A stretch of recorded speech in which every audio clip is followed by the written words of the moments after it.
Hi everybody, I hope you're having a great day. In this video I'm going to be covering The Punisher War Machine. It made its first appearance in The Punisher War Machine Part 1 in November of 2017.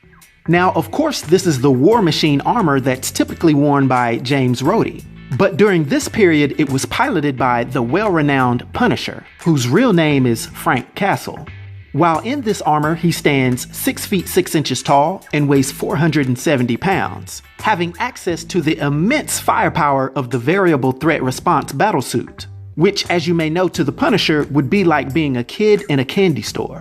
While wearing the suit, the Punisher went from being a very effective one-man army with no body armor and extreme tech, to having invulnerability from most small arms fire, as well as being able to rain fire on his foes from retractable shoulder miniguns, repulsor technology, shoulder missile launchers, as well as many other offensive, stealth, recon, and infiltration systems. These things gave Frank a myriad of ways to do what he loves to do best, which is take out bad guys in the most brutal ways he can. Now, these events came about when James Rhodes, who was the traditional War Machine, ended up passing away when Thanos took him out during the Civil War II. Subsequent to that, the S.H.I.E.L.D. organization confiscated the War Machine armor, just to keep it safe. But after some events occurred where Red Skull used the Cosmic Cube to rewrite Steve Rogers' reality and turn him into a sleeper Hydra agent, the United States was eventually taken over by the Hydra organization, which was being led by this evil Captain America, now known as Hydra Supreme. Frank's admiration for Captain America was used against him, and they ended up convincing him to join their cause, withholding from him the complete truth. But after the fall of this regime, Frank became aware of the fact that he had been manipulated and set out to wage war against not only Hydra, but the evil Captain America as well. World politics and the S.H.I.E.L.D. organization was in disarray, especially since many of its agents were rogue Hydra operatives.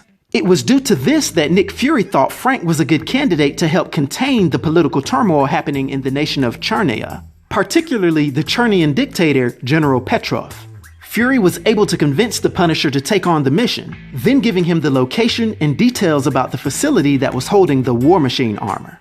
Frank then infiltrates the facility and takes possession of his greatest dream. Now, as the Punisher War Machine, he went and easily took care of the situation in Chernaya, dispatching of General Petrov and then going to take care of his own business, actually rejecting the idea of giving back this armor.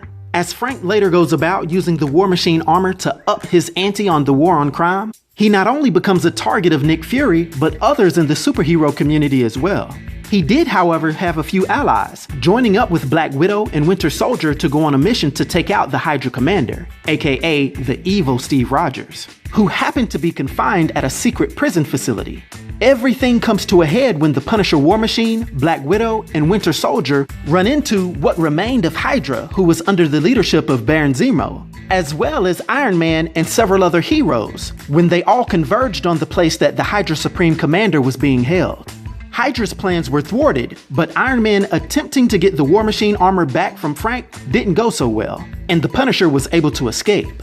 The only thing that ends the Punisher's War Machine campaign was being confronted by and having a long talk with James Rhodes, the original owner of the War Machine.